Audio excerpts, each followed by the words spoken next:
Tomorrow, I will direct the Treasury to create a new way for working Americans to start their own retirement savings.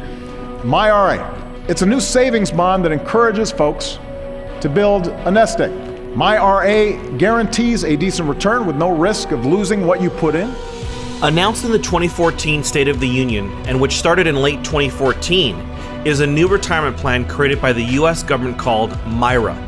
The pitch for MyRA is that it encourages folks to build a nest egg and guarantees a decent return with no risk of losing what you put in. But the truth is that this is a power grab from the government. This is the first step to nationalizing 401ks.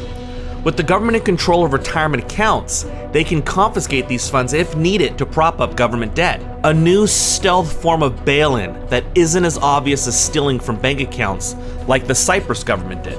Respected financial experts Jim Rogers and Ron Paul believe the government is preparing to confiscate America's retirement accounts via forcing them to purchase government bonds. This new plan was not even needed. There are already plenty of options for Americans to start a retirement savings account. Adding another will make it even more confusing on choosing which one. Even CNBC said these plans come with serious shortcomings. Forbes called MyRA a decent idea, but not needed. A third of Americans have nothing in retirement savings. But that's not because there aren't enough options. The problem is Americans don't have the money to save. 80% are living paycheck to paycheck.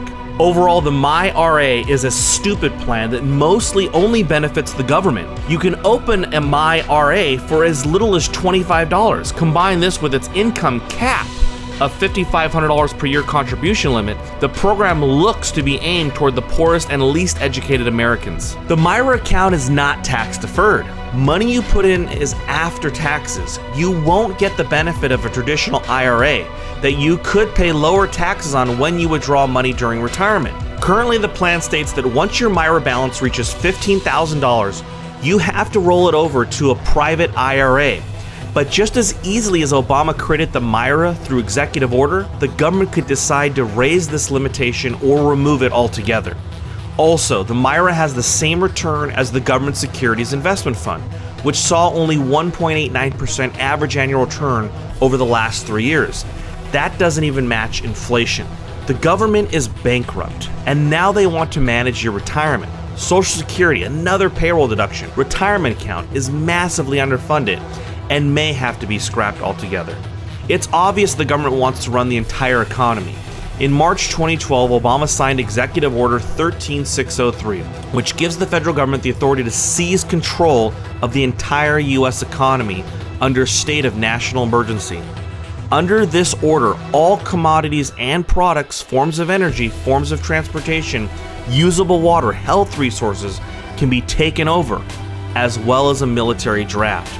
With private retirement accounts totaling between $5 and $20 trillion and the US government effectively broke, when will we reach the point when the government declares an emergency great enough to tap into these accounts? Don't fall victim to government confiscation. Protect your assets. Read our free report at crushthestreet.com/MyRA.